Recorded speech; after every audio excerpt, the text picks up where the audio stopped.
Christmas. Christmas as a kid growing up was my favorite time of the year. Other than my birthday, I love Christmas. Can't wait to get to Christmas. I skipped all the holidays except for Christmas. The thing that I love most about Christmas was watching the Christmas shows. And my favorite Christmas show was The Christmas Story. If you're not familiar with The Christmas Story, it's about a young man named Ralphie, and the whole time throughout the story, he's trying to get a Red Ryder BB gun. And I loved it so much that I too asked for a Red Ryder BB gun, and I got it, by the way. So I love Christmas. But you know, as a child, you never really asked, where did Christmas come from? Younger, you told that it's Santa Claus and with a white beard, and he rides a sleigh and he drops off gifts. But no one really tells you the true origins of Christmas, and that's what I wanted to discuss with you today.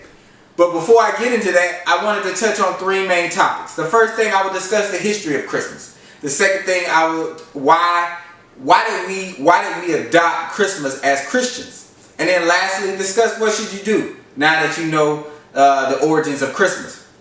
So first, what is the history of Christmas?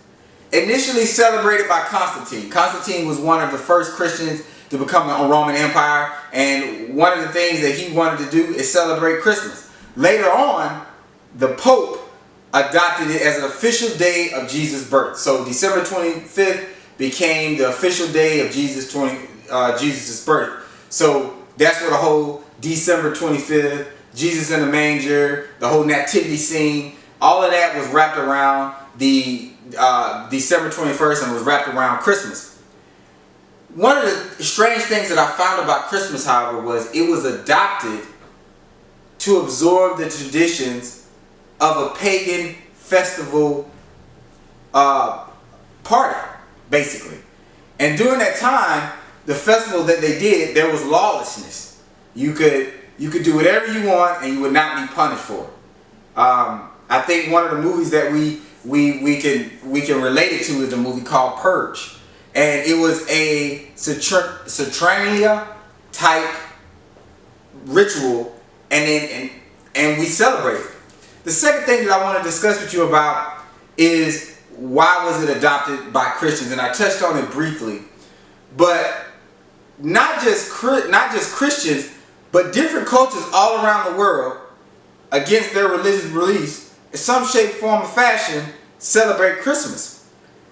Christians wanted to make sure that some of the pagan religions would feel comfortable becoming Christians. They was trying to get as many Christians as possible and get many people to go into Christianity. So one of the things that they did was they started adopting some of their celebrations, some of their festivals, some of their traditions, and Christmas, believe it or not, was one of them.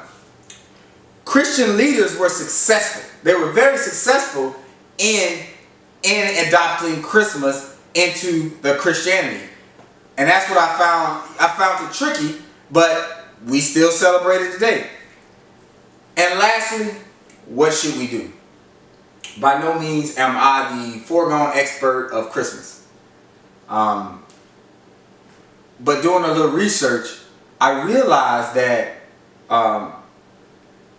you could just do a little history on the internet and, of course, validate your research and find out a lot of good information about Christmas. The biggest thing you have to do is you have to pray and ask God, what's the next step? What can you do? God, what can I do that you can guide me through? And in conclusion, first we discussed the history of Christmas. Secondly, why did we adopt Christmas as Christians? And finally, what could we do? There are many celebrations as Christians that we partake in with no real reason other than we've always done it. I'm guilty of it. Growing up, we celebrated Christmas. And so when I got my family, we celebrated Christmas. Till about 2 or 3 years ago, we stopped celebrating Christmas. We're still Christians.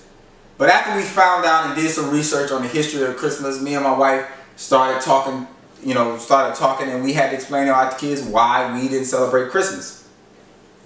In any celebration that we do, we have to be careful that it's not giving honor to something else. somebody else, because our God is a jealous God. And what we don't want to do is we don't want to celebrate another religion, another God, by innocently celebrating something that we just didn't do our research on. So again, do your own research. That's first and foremost. Do your own research. Come to your own conclusion. Pray about it. Again, I may be wrong about some things, but most importantly, you do your own research and make your decision. Thank you.